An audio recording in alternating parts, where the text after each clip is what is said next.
자, 모두 자리에서 일어나셔서 10월 10일 주일 예배 하나님 앞에 드리겠습니다. 다 함께 임예송 하겠습니다.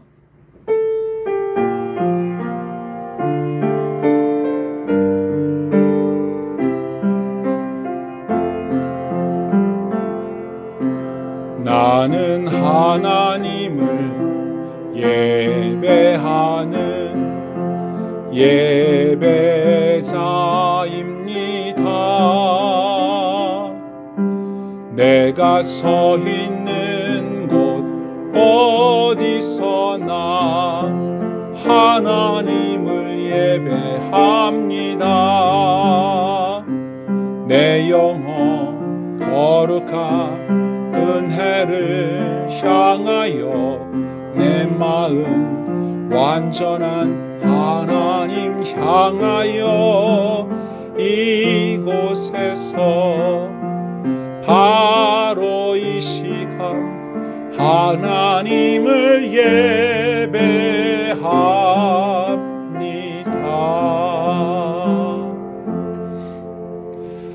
사랑과 은혜가 풍성하신 하나님, 지난날 저희에게 베풀어 주신 주님의 사랑과 은혜에 대하여 찬양과 감사를 드립니다. 주님이 복주시마 약속하신 거룩한 주일 아침, 저희들이 이렇게 주님 앞에 나와 예배 드립니다. 저희가 드리는 이 예배를 주님 기쁘게 받으소서. 저희들에게 은혜와 복을 내려 주옵소서. 연약한 육체에 강건함 주시옵소서. 고민하며 갈등하는 성도들에게 지혜를 주옵소서. 삶의 문제를 풀어내는 능력을 주옵소서. 우리로 하여금 주님을 온전히 예배할 수 있도록 이끄시옵소서. 성령 안에서 충만한 가운데 주님을 예배함으로 하늘의 신령한 복과 땅의 기름진 복을 받는 축복된 예배자가 되게 하여 주옵소서. 이 예배에 기름 부어 주시고 성령 충만케 하심으로 홀로 영광 받으시고 은혜와 사랑이 가득한 참된 예배가 되게 하여 주옵소서. 주 예수님 이름으로 간절히 기도드리옵나이다. 아멘. 나는 전능하신 아버지 하나님 천지의 창조주를 믿습니다. 나는 그의 유일하신 아들 우리 주 예수 그리스도를 믿습니다.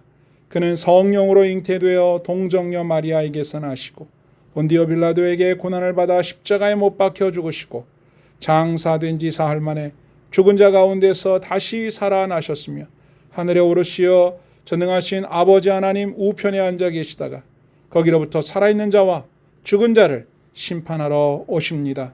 나는 성령을 믿으며 거룩한 공교회와 성도의 교제와 죄를 용서받는 것과 몸의 부활과 영생을 믿습니다.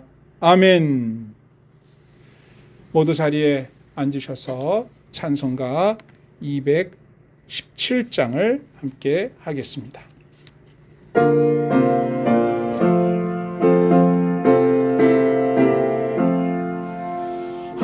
하나님이 말씀하시기를 내 마음을 나에게 바치어라. 너 어디 있든지 날 섬기며 기쁘게 날 항상 의지하라. 바치어라 내 마음을 주께서 나에게 이르시네. 깜깜한 죄에서 불러내신 주께서 늘 인도하시리라. 구주께서 말씀하시기를 내 마음을 나에게 다 바치고 사악한 죄에서 벗어나면 나 어찌 널 구원하겠느냐.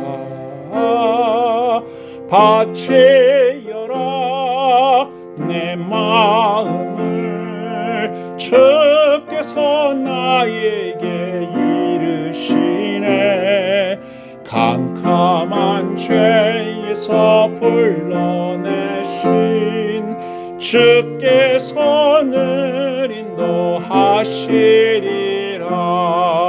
성령께서 말씀하시기를 가진 바 모든 것 다 맡기고 내 맘도 기쁘게 바치어라. 풍성한 은혜를 더하리라. 바치어라 내 마음을 주께서 나에게 이르시네. 캄캄한 죄에서 불러내신 주께서는 인도하시리라. 아멘. 이제 다 함께 기도하실 때 윤정주 집사님 기도 인도하시겠습니다. 살아계신 하나님 아버지, 아버지의 은혜로 한 주를 보내고 이렇게 귀한 예배 드리게 해주셔서 감사합니다. 언제나 항상 저희들을 보살펴 주시고 동행해 주신 은혜에 감사드립니다. 그 은혜가 없었다면 우리의 하루하루는 아무런 의미 없이 치열하고 악한 감정 속에서 살았을 텐데 정말 너무너무 감사합니다. 온라인으로 드리는 예배이지만 온 마음 주님께 드리는 거룩한 예배가 잘 이루어지도록 저희들이 드리는 장소와 저희의 마음 속에 성령의 충만함을 주시옵소서. 말씀에 잘 집중하고 묵상하여 그 힘으로 또 한 주를 힘차게 주님 안에서 살아가게 해주시옵소서. 변해가는 세상 속에서도 신앙의 힘을 단단히 잡아 흔들리지 않고 더욱 주님과 친밀할 수 있는 기회를 삼는 지혜를 모든 성도들에게 허락해 주시옵소서. 전 세계 모든 주님의 자녀들이 주님을 깊게 만나는 시간들을 갖는 시기가 되게 해주시고 우리 대한민국의 미래가 온전히 주님의 주관 안에 있게 해주시옵소서. 그래서 우리 아이들이 이 땅에서 사는 동안 주님을 당당하게 온 마음 다해 섬길 수 있는 강한 나라가 되게 해주시옵소서. 우리 바다교회에 주님께서 친히 주시는 비전이 있게 해주시고 우리 성도들이 사랑하는 마음으로 그 비전을 이루어가게 해주시옵소서. 사랑하는 목사님과 사모님 그 가정에 유난히 넘치는 은혜와 건강을 주시옵소서. 모든 예배 가운데 함께 해주시옵소서. 모든 영광 다 주님의 것입니다. 예수님의 이름으로 기도드립니다. 아멘.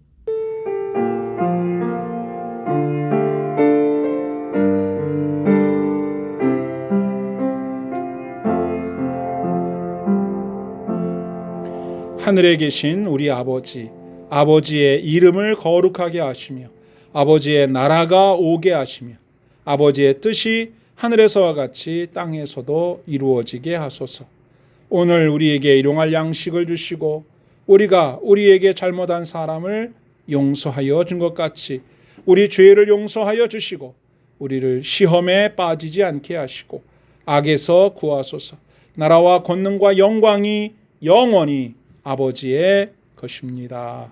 아멘. 오늘 우리에게 주시는 하나님의 말씀은 출애굽기 20장 16절 말씀이 되겠습니다. 내 이웃에 대하여 거짓 증거하지 말라. 아멘. 오늘의 말씀은 제9계명입니다. 내 이웃에 대하여 거짓 증거하지 말라입니다. 거짓 증거로 번역된 히브리어는 에드 샤케르라는 단어인데요. 이 단어는 법정 용어입니다. 이 계명은 시비를 가리는 재판정에서 이웃에 대하여 증언하는 증인이 진실만을 말해야 한다. 거짓말로 증언해서는 안 된다라고 말씀하시는 계명이 되겠습니다. 증인의 말은 옳고 그름을 판단하는 근거가 되기 때문에 반드시 진실만을 말해야 합니다. 만약 증인이 거짓을 말하게 된다면 그 거짓말에 따라서 판단을 내려 죄인이 무죄가 될 수도 있고 또 죄가 없는 사람이 억울하게 죄인이 될 수도 있단 말이죠. 그래서 성경은 가짜로 거짓말로 위증하는 자의 죄를 엄히 다스리고 있다고 말씀하고 있는데요. 신명기 19장 18절 말씀을 보시면 재판장은 자세히 조사하여 그 증인이 거짓 증거하여 그 형제를 거짓으로 모함한 것이 판명되면 그가 그 형제에게 행하려고 꾀한 그대로 그에게 행하여 너희 중에서 악을 제하라. 아멘. 이렇게 말씀하고 있습니다. 위증죄, 거짓말로 증거하는 증인은 처벌을 받게 되는 죄인이 되는 것입니다. 그 당시에 거짓을 증언하는 경우가 있었다는 것을 이 말씀이 우리에게 보여주는 것인데요. 하나님께서 이렇게 분명히 말씀하심에도 불구하고 여전히 이스라엘 공동체 안에서는 이렇게 거짓 증언하는 일들이 있어 왔고 오늘날에도 들은 대로 본 대로 진실을 말하기보다는 거짓을 증언함으로 재판정에서 올바르지 못한 공의롭지 못한 판단이 내려지도록 하는 그러한 일들이 안타깝게 일어나고 있다는 것이죠. 자, 그러면 거짓말은 무엇일까요? 사전을 찾아봤습니다. 사전에서 거짓말을 이렇게 정의합니다. 사실이 아닌 것을 사실인 것처럼 꾸며대어 말을 함 또는 그런 말이라고 정의하고 있습니다. 그러므로 거짓말은 몰라서 하는 말이 아니라 사실이 아닌 것처럼 또는 사실이 아닌 것을 사실인 것처럼 꾸며서 말하는 것을 거짓말이라고 합니다. 그러므로 거짓말에는 의도가 담겨 있다는 말입니다. 의도가 중요합니다. 우리는 하얀 거짓말이라는 말도 쓰곤 합니다. 이 말도 사전에 나오는데요. 사전에 보면 남에게 해가 되지 않는 선의의 거짓말이라고 하얀 거짓말을 정의해 놓았습니다. 거짓말인 건 맞지만 남에게 해가 되지 않는 선한 의도로 말하는 거짓말을 하얀 거짓말이라고 하는 것입니다. 그러므로 오늘 본문에서 말씀하시는 거짓 증거란 이웃에 대한 증거, 곧 이웃에게 해가 되는 의도를 담은 거짓말을 금하시는 말씀이 되겠습니다. 성경에도 보면 하얀 거짓말이 나옵니다. 몇 가지 예를 들어보겠습니다. 첫 번째, 히브리 산파들의 거짓말. 출애굽기 1장 16절 이하에 보면 이스라엘 백성들이 애굽에서 종살이 하던 시절에 또 모세가 태어나던 그 시절 즈음에 왕은 히브리 노예들의 인구가 이렇게 많이 늘어나는 것, 특히 남자 인구가 늘어나는 것을 막기 위하여 산파들을 불러서 이런 명령을 합니다. 너희가 가서 산파 노릇을 할 때 남자아이가 태어나면 죽여라. 여자아이가 태어나면 살려라. 이런 사실상 말도 안 되는 명령을 내리죠. 그런데 이 산파들이 어떻게 했는가? 남자 히브리 아이가 태어나더라도 죽이지 않고 살려준 겁니다. 왕이 이 소식을 듣고 산파들을 불러서 내가 분명히 남자아이가 태어나면 죽이라고 명령했는데 너희들은 어찌해서 살려주었느냐? 이렇게 물을 때 산파들이 이런 대답을 합니다. 산파가 바로에게 대답하되 히브리 여인은 애굽 여인과 같지 아니하고 건장하여 산파가 그들에게 이르기 전에 해산하였더이다. 아멘. 그러니까 산파들은 거짓말을 한 것이죠. 우리가 도착했을 때 이미 아이를 다 낳았어요. 다 치워버렸더라고요. 우리가 가서 할 일이 없어요. 그리고 아이가 남자아이인지 여자아이인지 우리가 확인을 못했으니 어떻게 합니까? 이렇게 대답을 합니다. 사실 맹랑한 대답이죠. 거짓말입니다. 왕이 만약에 이 문제를 문제 삼으면 산파들은 목이 달아날 수도 있습니다. 그런데 이 산파들은 목숨을 걸고 거짓말을 한 거죠. 이 아이들을, 히브리 아이들을 살리기 위해서 무엇보다 하나님을 두려워하는 마음 때문에 아이들을 죽일 수가 없었던 겁니다. 그래서 이 산파들을 왕이 어찌할 수 없도록 하나님이 보호해 주셨고, 성경에 보면 그 산파들에게 어떤 복을 내리셨는지 이렇게 기록합니다. 하나님이 그 산파들에게 은혜를 베푸시니 그 백성은 번성하고 매우 강해지니라. 그 산파들은 하나님을 경외하였으므로 하나님이 그들의 집안을 흥왕하게 하신지라. 아멘. 하나님께서 산파들에게 복을 내리셨습니다. 왜 그렇게 하셨을까요? 산파들이 히브리 종의 아이들을, 특히 남자아이들을 살린 이 행동과 왕에게 한 거짓말을 하나님이 보실 때에는 하나님을 두려워하는 산파들의 선한 의도의 거짓말이라고 우리 주님이 인정해 주신 것이죠. 이런 것이 일종의 하얀 거짓말입니다. 또 다른 예를 하나 들어보겠습니다. 여리고성의 기생 라합의 거짓말입니다. 여호수아 2장 1절 이하에 보면 이스라엘 백성들이 여리고성을 정복하기 이전에 정탐꾼을 보냅니다. 2명의 정탐꾼을 뽑아서 여리고성으로 보냈는데, 그 여리고성의 기생 라합이라고 하는 사람의 집에 숨어들었을 때에 라합이라고 하는 사람은 2명의 정탐꾼을 자신의 집에 숨겨줍니다. 그리고 정탐꾼이 숨어들었다라고 하는 정보를 들은 왕은 군사들을 보내서 정탐꾼들을 잡아오라고 했는데, 라합의 집에 도착한 군사들이 정탐꾼들이 스며드는 것 같다 이렇게 얘기할 때 라합이 진실을 말하지 않았습니다. 거짓을 말했습니다. 저쪽으로 도망갔습니다. 사실은 집에 숨겨놨는데 저쪽으로 도망갔습니다. 이렇게 말을 했다는 거죠. 만약 숨겨준 것이 나중에 알려지게 되면 라합도 목숨을 부지할 수 없습니다. 그런데 라합은 왜 이런 거짓말을 목숨을 걸고 했을까요?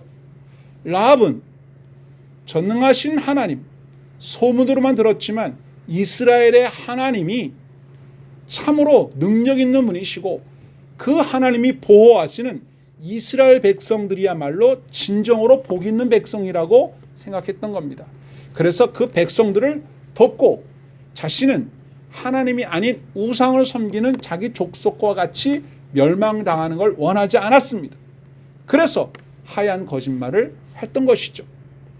자, 이렇게 라합이 행동한 것에 대해서 성경은 평가하기를 히브리서 11장 31절에 믿음으로 기생 라합은 정탐꾼을 평안히 영접하였으므로 순종하지 아니하는 자와 함께 멸망하지 아니하였도다. 아멘. 바로 라합의 이 하얀 거짓말을 믿음으로 이렇게 한 것이다 라고 해석해 놓았습니다. 여러분, 라합은 하나님께 순종하지 않는 자기 족속들과 함께 멸망하고 싶지 않아서 정탐꾼을 숨겨줌으로 구원의 열망을 드러낸 것이죠.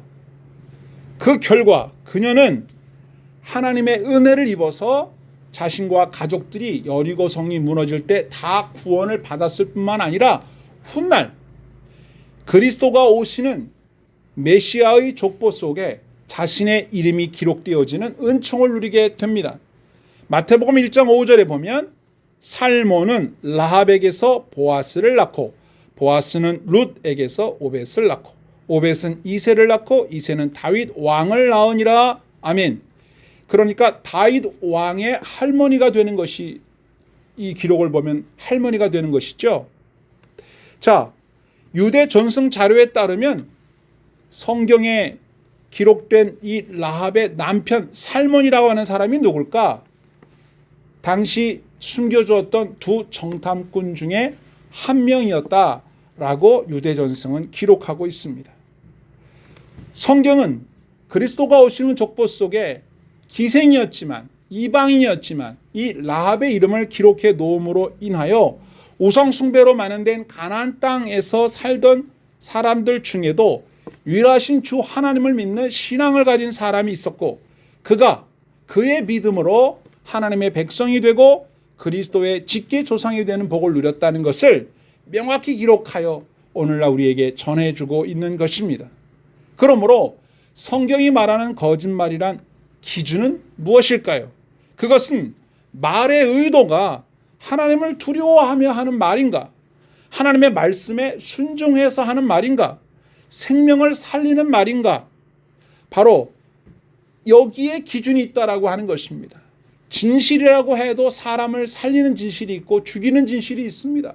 거짓이라고 해도 사람을 살리는 거짓이 있고 죽이는 거짓이 있는데, 말의 의도가 하나님을 두려워하는 가운데 사람을 살리느냐라는 의도가 담겨 있다면 그것은 거짓말일지라도 하얀 거짓말로 그것을 인정해 주신다라고 하는 것입니다. 앞서 말씀드린 히브리 산파들의 거짓말이나 기생 라합의 거짓말이 믿음으로 해석되는 이유는 그들이 공통적으로 하나님을 두려워했고 하나님 편에 서서 생명을 살리기 위하여 자신들의 목숨을 걸고 거짓말을 했다는 공통점이 있습니다. 내가 죽더라도 이것은 내가 사실대로 말할 수 없다. 내가 죽더라도 이 사람들을 살리기 위해서 나는 이 말을 이렇게 할 수밖에 없었다. 이렇게 말할 수 있는 그런 거짓말이었다는 것이죠. 그러나 오늘날 거짓을 말하는 사람들은 무엇을 위하여 거짓말을 하고 있습니까? 무엇을 위하여 거짓 증언을 하고 있느냐 말입니다. 그들이 하나님을 두려워합니까? 상대방을 위험에 빠뜨리는 한이 있더라도 상대방이 죽어도 내가 살자고, 상대방이 피해를 보더라도 내가 이익을 보자고 나의 욕망을 채우기 위하여 하나님이 분명히 보고 하나님이 분명히 듣고 계실 텐데 그 앞에서 겁도 없이 또 재판정에서 겁도 없이 거짓말을 서슴없이 하는 것이고, 심지어는 성경책에 손을 얹고 거짓을 말하지 않겠다고 선서해 놓고도 거짓말을 서슴없이 하지 않습니까? 무엇입니까? 자기 자신의 욕망을 충족시키기 위하여, 자신의 이익을 위하여 다른 사람에게 피해를 주는 거짓말이고 하나님 앞에서 진실을 감추고 거짓을 말하는 것이며, 하나님 앞에서 두려움도 없이 심판자이신 하나님 앞에서 겁도 없이 함부로 말을 꾸며내며 자기 자신을 위하여 거짓말을 하는 사람들이 아니냐 이 말입니다. 하나님은 오늘 우리에게 말씀하십니다. 너 자신의 이익을 위하여, 욕망을 위하여 이웃을 향한 거짓말을 멈추어라. 이웃에 대하여 거짓 증언해서는 안 된다. 내가 손해를 보아도 이웃을 위하여 진실을 증언하는 자가 되고, 심지어 내 목숨을 걸고서라도 진실을 말해야 한다면 진실을 말하는 용기를 가지라고 오늘 주님은 말씀하고 있는 것입니다. 주님은 우리가 하는 말을 다 듣고 계십니다. 우리의 행동을 다 보고 계십니다. 불꽃 같은 눈동자로 우리를 보고 계신다 이 말씀입니다. 우리는 공의로 심판하시는 하나님을 두려워하며 생명을 살리기 위하여 진실을 말할 줄 아는 하나님의 백성이 되어야 하는 것입니다. 거짓말에는 뿌리가 있습니다. 거짓말의 뿌리는 바로 마귀입니다. 거짓으로 남을 속여 무엇을 얻으려고 하는 사람들은 남을 속이기 이전에 이미 마귀에게 속고 있는 것이고 자기 자신을 속이고 있는 것입니다. 하나님을 속이기 전에, 이웃을 속이기 전에 먼저 자기가 마귀에게 속고 있다는 사실을 모르기 때문에 거짓으로 남을 속이는 자가 얼마나 어리석은 자입니까? 요한복음 8장에 보면 예수님께서 말씀하셨습니다. 바리새인들의 욕심과 거짓말은 그들의 아비인 마귀에게서 배운 것이다. 요한복음 8장 44절을 보겠습니다. 너희는 너희 아비 마귀에게서 났으니 너희 아비의 욕심대로 너희도 행하고자 하느니라. 그는 처음부터 살인한 자요 진리가 그 속에 없으므로 진리에 서지 못하고 거짓을 말할 때마다 제 것으로 말하나니 이는 그가 거짓말쟁이요 거짓의 아비가 되었음이라. 아멘. 거짓말을 하고 있는 동안 마귀의 종노릇을 하고 있는 겁니다. 거짓의 배후에는 욕심, 거짓말, 살인 이런 것의 배후에는 악한 마귀가 있는 것입니다. 마귀의 자식, 마귀의 종노릇을 하고 있는 것입니다. 이것은 영적인 문제예요. 근본적인 문제입니다. 분명히 기억해야 합니다. 우리는 진실을 말할 때 하나님의 은혜를 입고 있는 중이고 거짓을 말할 때 마귀의 거짓된 욕망에 사로잡혀 있다는 것을 알아야 합니다. 진실은 거룩한 하나님께로부터 나오고 거짓은 악한 마귀로부터 나온다는 사실을 잊지 말아야 합니다. 오늘도 성령 충만하여 진실을 말하는 저와 여러분 되기를 바랍니다. 거짓을 말하지 않겠다고 결단하시기 바랍니다. 거짓을 말함으로 마귀의 종로 타지 않겠다고 다짐하시기 바랍니다. 우리의 삶의 현장에서 보고 있는 거짓말하는 사람들의 모습 속에서 욕심에 끌려다니는 마귀의 종로로 타고 있는 안타까운 사람들의 현상을 볼 수 있어야 합니다. 더 놀라운 것은 이러한 일들이 이미 예전에 에덴 동산에서부터 우리 조상들에게서부터 있어 왔다는 사실입니다. 창세기 2장을 보면 16절에 여호와 하나님이 그 사람에게 명하여 이르시되 동산 각종 나무 열매는 내가 임의로 먹되 선악을 알게 하는 나무 열매는 먹지 말라. 내가 먹는 날에는 반드시 죽으리라 하시니라. 아멘. 하나님께서 말씀하신 이 말씀을 아담과 하와는 지키지 못했죠. 어떻게 해서 못 지켰습니까? 바로 거짓말장이 악한 마귀가 뱀의 모습으로 하와와 아담을 속였기 때문입니다. 그 장면을 보시면 이렇습니다. 창세기 3장 1절 이하에 뱀이 여자에게 물어 이르되 하나님이 참으로 너희에게 동산 모든 나무의 열매를 먹지 말라 하시더냐? 이렇게 의문형으로 물어봅니다.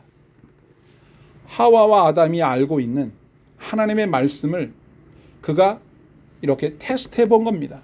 똑바로 알고 있나? 제대로 기억하고 있나?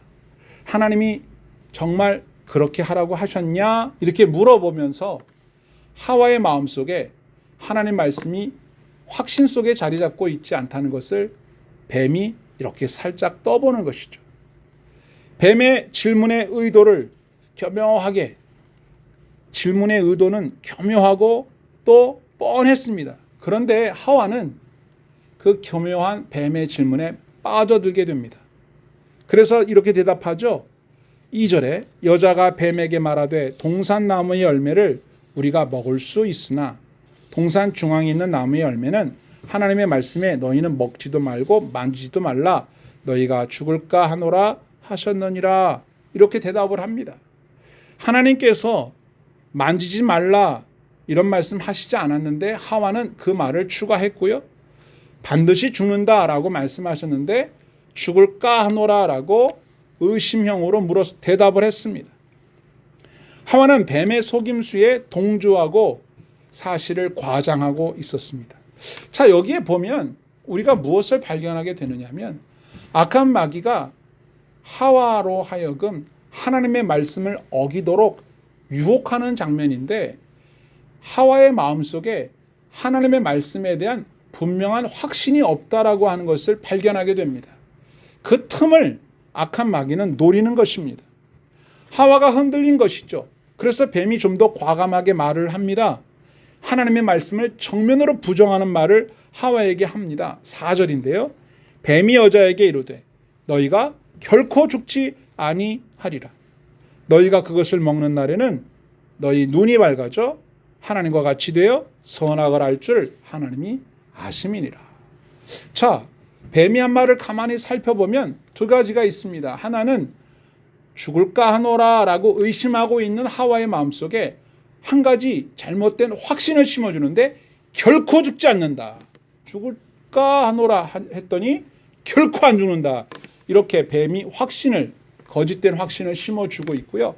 또 하나는 그것을 먹는 날에 너희의 눈이 밝아져 하나님과 같이 될 것을 하나님이 알고 계신다. 이렇게 거짓말을 합니다. 그러니까 하나님은 지금 하와 아담을 속이고 있는 거야. 너희들은 하나님이 사실을 말하지 않고 있어. 그러니까 내 말을 믿어야 돼. 이렇게 엄청난 거짓말을 하는 겁니다. 하와는 뱀의 거짓말을 듣고 하나님이 우리에게 거짓말을 했을 거라고 생각하는 지경에 이르게 됩니다. 여자가 그 나무를 본즉 먹음직도 하고 보암직도 하고 지혜롭게 할 만큼 탐스럽기도 한 나무인지라. 여자가 그 열매를 따먹고 자기와 함께 있는 남편에게도 주매 그도 먹은지라. 뱀의 말을 듣고 나서 성을 알게 하는 나무 열매를 보았더니 참 보기에 좋았다 이 말입니다. 탐스럽고 그걸 먹으면 지혜롭게 될 것만 같고 그걸 먹게 되면 너무 좋을 것 같다라고 하는 거짓된 환상에 빠지게 되는 거죠. 결국 아담과 하와에게 하나님의 말씀은 열매 맺지 못했고 뱀의 거짓말이 열매를 맺게 된 것입니다. 다시 한번 강조하여 말씀드립니다. 하와의 마음은 욕심에 끌려 뱀의 거짓말을 듣고 믿어버렸습니다. 왜요? 하와의 마음속에 하나님의 말씀이 확실하게 자리를 잡지 못했기 때문입니다. 성경에 봅시다. 마가복음 4장 19절입니다. 세상의 염려와 재물의 유혹과 기타 욕심이 들어와 말씀을 막아 결실하지 못하게 되는 자요. 그랬습니다. 주님의 말씀을 듣지만 그 말씀이 듣고 사라져버리는 거예요. 마음속에 자리 잡지 못하고 열매를 맺지 못하게 됩니다. 무엇 때문입니까? 마음속에 욕심이 하나님의 말씀을 가로막습니다. 세상의 염려가 말씀이 열매 맺지 못하게 가로막습니다. 재물에 대한 탐심이 하나님의 말씀을 가로막습니다. 그래서 하나님의 말씀은 열매 맺지 못하고 욕심과 근심과 더러운 탐욕이 열매를 맺게 되는 것입니다. 사람의 헛된 욕망은 하나님의 말씀을 통제해야 하는데 말씀이 없기 때문에 거짓은 쉽게 믿어지게 되는 것이죠. 예나 지금이나 사기꾼이 노리는 사람이 바로 이런 사람입니다.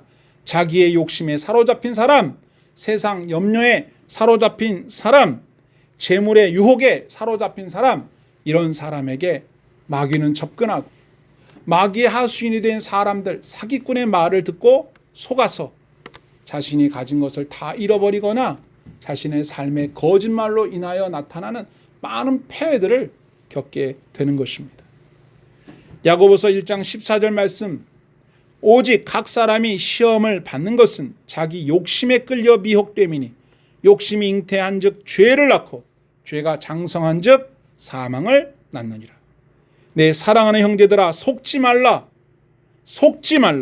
온갖 좋은 은사와 온전한 선물이 다 위로부터 빛들의 아버지께로부터 내려오나니 아멘.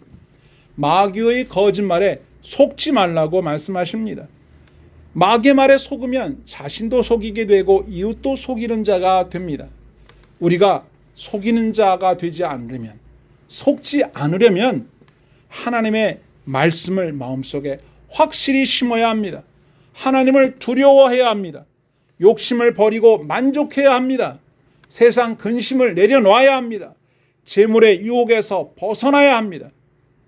그리고 참고 인내하며 빛들의 아버지 하나님께 온갖 좋은 은사와 온갖 좋은 선물이 있고 그분으로부터 우리에게 그 선물이 내려온다는 사실을 믿고 기다려야 됩니다. 조급한 마음을 버려야 합니다. 그런데 이렇게 해야 함에도 불구하고 하나님 말씀을 마음속에 새기지 못하고 하나님을 두려워하지 않고 마귀의 거짓말에 속아서 마음의 욕심과 세상의 유혹 속에 빠져서 악한 죄를 짓고 거짓말로 자신의 인생을 망치는 사람들이 아직도 많이 있다는 것이죠. 예를 들어 보면 구약성경 열왕기상 21장에 보면 아합이라는 왕이 등장합니다. 이 왕은 하나님을 두려워하지 않는 왕이에요. 그리고 이방 여인 이세벨을 아내로 맞이했고 그 이세벨은 우상신을 가지고 온 사람입니다. 이 아합이라고 하는 사람은 왕궁 근처에 좋은 포도원이 있었는데 그 포도원을 갖고 싶어 했어요. 그 포도원 주인은 나봇이라는 사람인데 그 나봇이라는 사람에게 그 포도원을 팔라고 종용을 해도 절대 팔 수 없다고 그렇게 거절을 하자 이 왕은 그 포도원을 반드시 갖고 싶은 욕망에 불타올라서 밥도 먹지 않고 식음을 전폐하고 근심하며 끙끙 앓고 있었습니다. 이 모습을 본 부인 이세벨 왕비가 그 나봇의 포도원을 빼앗아 주겠다고 말하고 사람들을 시켜서 가짜 증인 2명을 만들어 오게 했습니다. 그래서 그 가짜 증인에게 시켜서 거짓말로 나봇이라고 하는 사람을 고발하게 했습니다. 열왕기상 21장 13절 말씀입니다.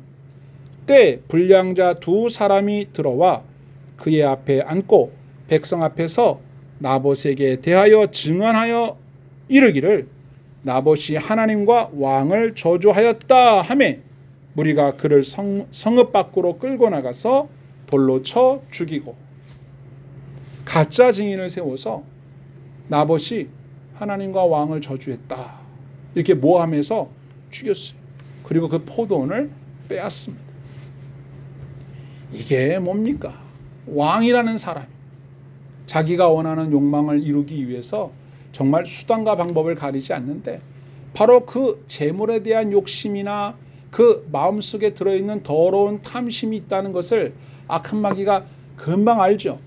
그래서 아합이라는 사람이, 이세벨이라는 사람이 그런 거짓말로 나봇이라는 사람의 포도원을 빼앗을 수 있도록 그렇게 역사하는 거예요. 그냥 악한 자의 마음속에 있는 악한 마음이 악한 일을 하는 것이죠. 하나님은 이것을 보시고 진노하셨습니다. 그래서 엘리야 선지자를 보내어 그들에게 심판을 예고하셨는데요.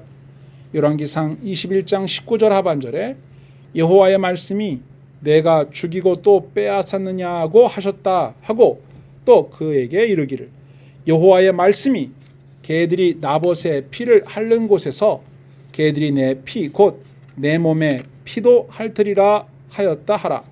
20절 하반절에 내가 내 자신을 팔아 여호와 보시기에 악을 행하였으므로 여호와의 말씀이 내가 재앙을 내게 내려 너를 쓸어버리되 내게 속한 남자는 이스라엘 가운데에 매인자나 노인자를 다 멸할 것이요. 무서운 심판입니다. 그러니까 너는 끝났다 이거죠.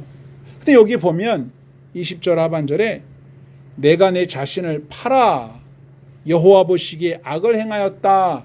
엘리야 선지자가 그렇게 말했는데요.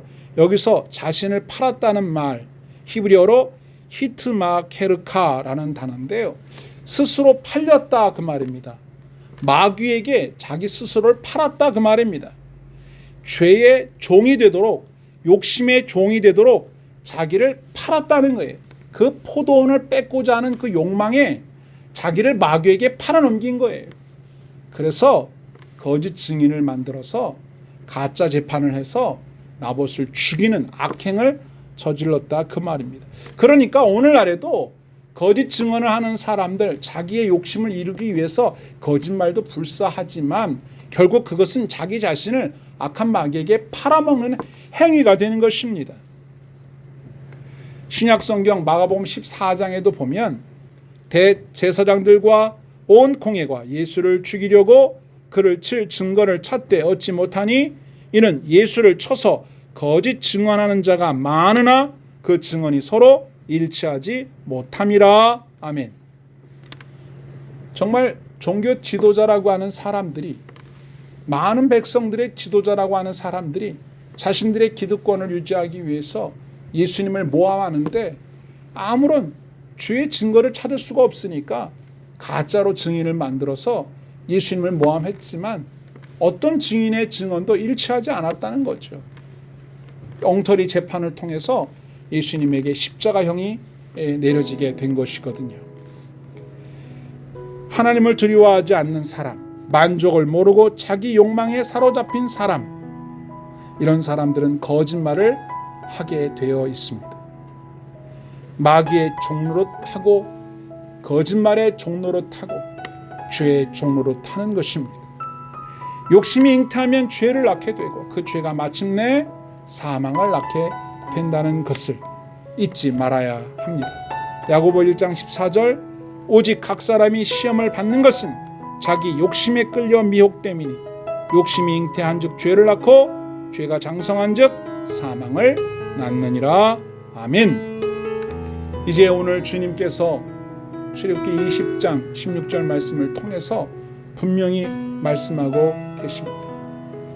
이웃에 대하여 거짓 증거하지 말라. 하나님의 계명은 분명합니다. 모든 것을 보고 듣고 계시는 하나님 앞에서 어찌 거짓 증언을 할 수 있습니까? 하나님을 두려워해야 합니다. 거짓 증거를 해서는 안 된다라고 결단해야 합니다. 하나님의 말씀을 마음속에 확실히 새겨야 합니다. 그리고 자족하십시오. 세상의 염려와 재물의 유혹과 기타 욕심을 버려야 합니다. 하나님의 말씀이 결실을 맺도록 우리의 마음속에 하나님의 은혜를 구해야 합니다.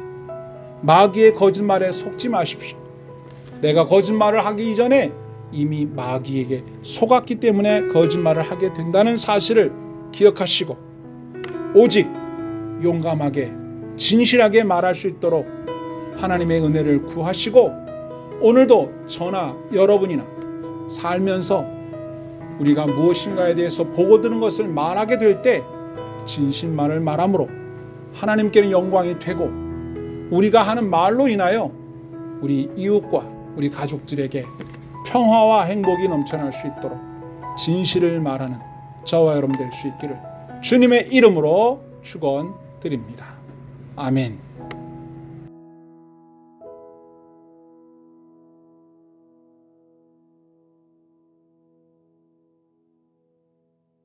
다 함께 찬송가 204장을 부르겠습니다.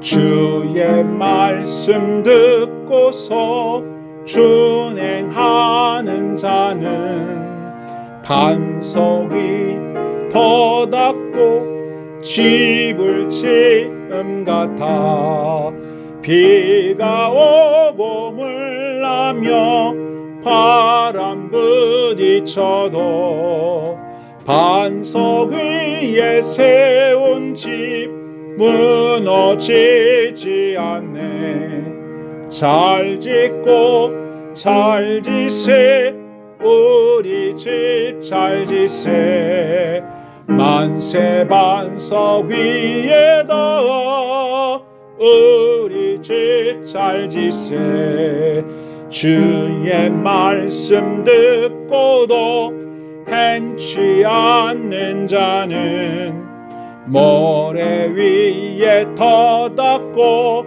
집을 지음 같아 비가 오고 물나며 바람 부딪힐 때 모래 위에 세운 집 크게 무너지네.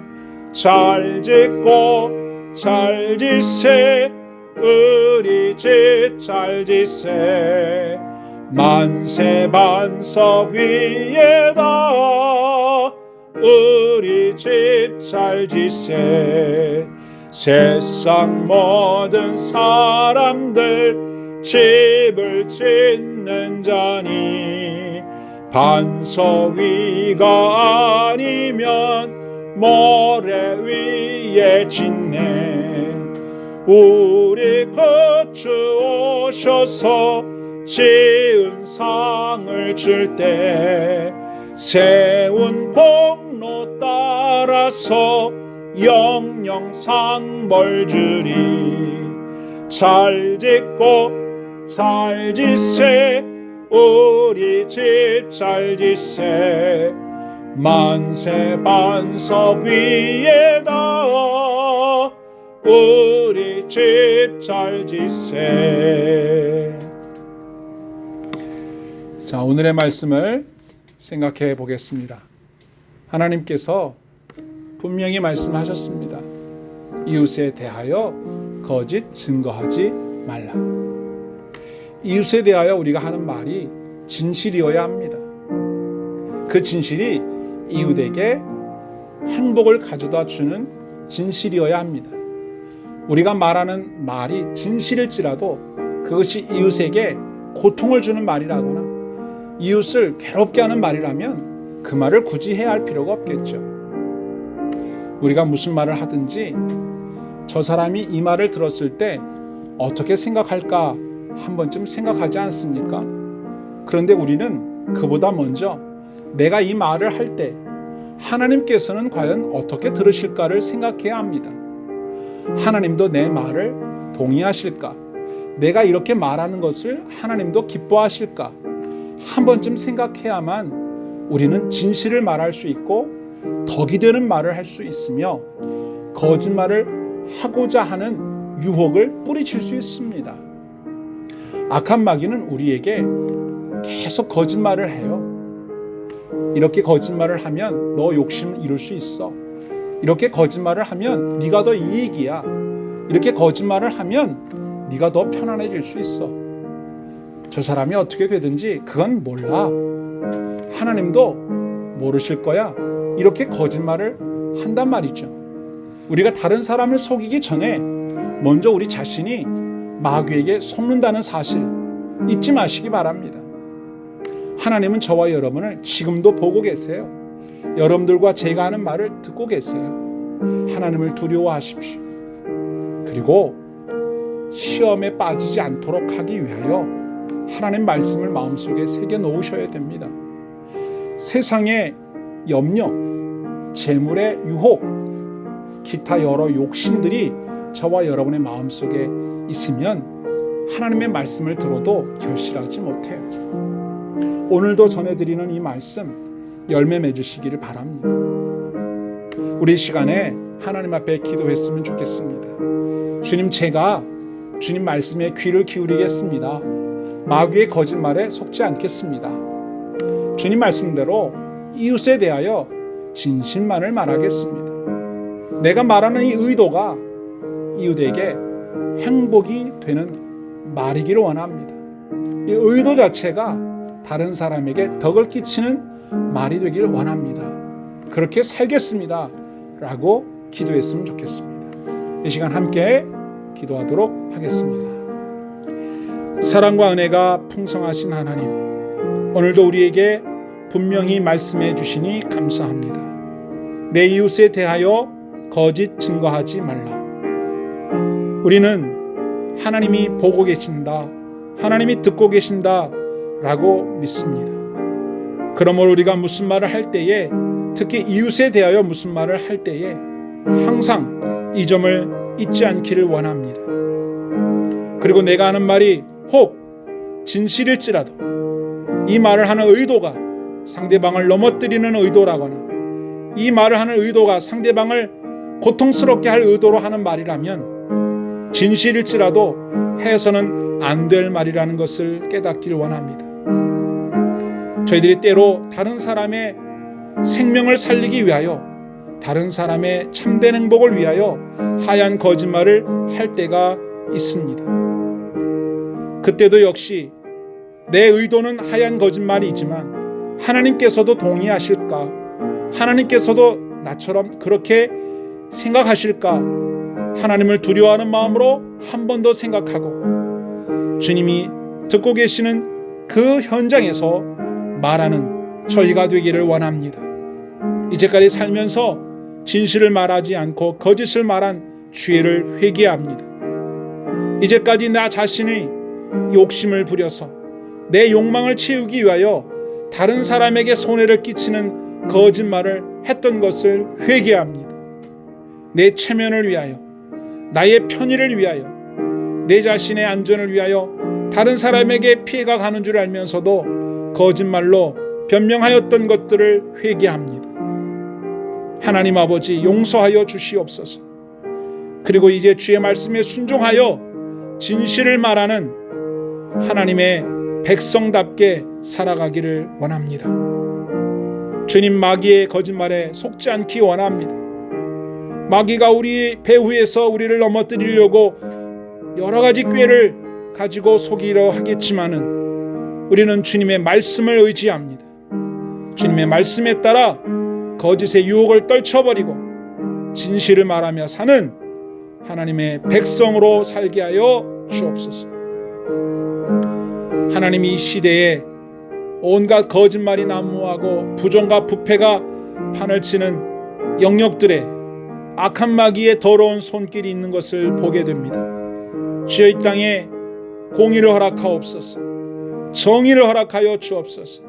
진실이 통하는 세상이 되게 하여 주옵시고, 손으로 진실을 가리고 저들의 악한 생각으로 진실을 감추려고 하는 모든 계획들이 다 수포로 돌아가게 하시고, 진실이 만천하에 드러나서 하나님의 공의가 실현되게 하시고, 억울하게 고통받는 사람이 없게 하시고, 진실이 승리하는 아름다운 사회를 보게 하여 주시옵소서.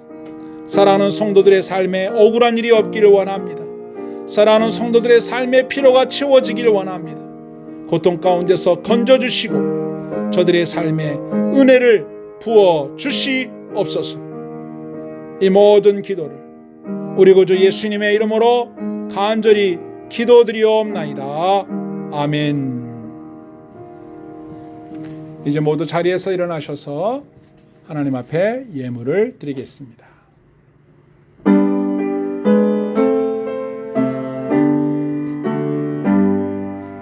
나의 보화 드리니 주여 받아주셔서 하늘나라 위하여 주 뜻대로 쓰소서. 아멘. 하나님 아버지, 감사와 찬양을 드립니다. 저희가 드리는 예배, 이 예배 가운데 하나님 앞에 마음과 정성을 다하여 예물을 준비하여 드리게 하시니 감사합니다. 이 예물을 주님 기쁘게 받아주시고 예물 드리는 성도들을 축복해 주시옵소서. 저들의 삶에 은혜를 베풀어 주시고 필요를 채워주시며 주님이 주신 것으로 풍성히 살며 나누고 섬길 수 있게 하여 주옵소서. 특별히 저들의 삶 속에 억울한 일을 만나지 않게 하여 주옵소서. 가슴 아픈 일을 만나지 않게 하여 주옵소서. 우리 주님이 모든 문제를 해결하여 주셔서 그 모든 문제들이 잘 풀려지고 하나님께 영광의 찬양을 올려드리게 하여 주옵소서. 악한 마귀가 우리를 속이고 우리를 고통 가운데 빠뜨리려고 여러 가지로 술수를 꾀할지라도 우리 주님께서 우리를 보호하사 선한 길로 인도하여 주실 줄로 믿습니다. 오늘도 예배드리며 예물을 드릴 수 있도록 믿음 주심을 감사할 때 예수님의 이름으로 감사하며 기도하옵나이다. 아멘.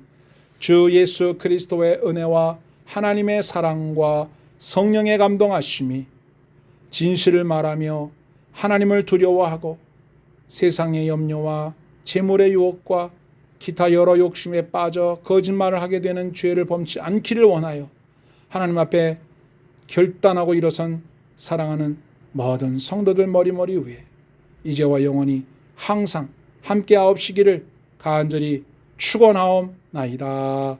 아멘.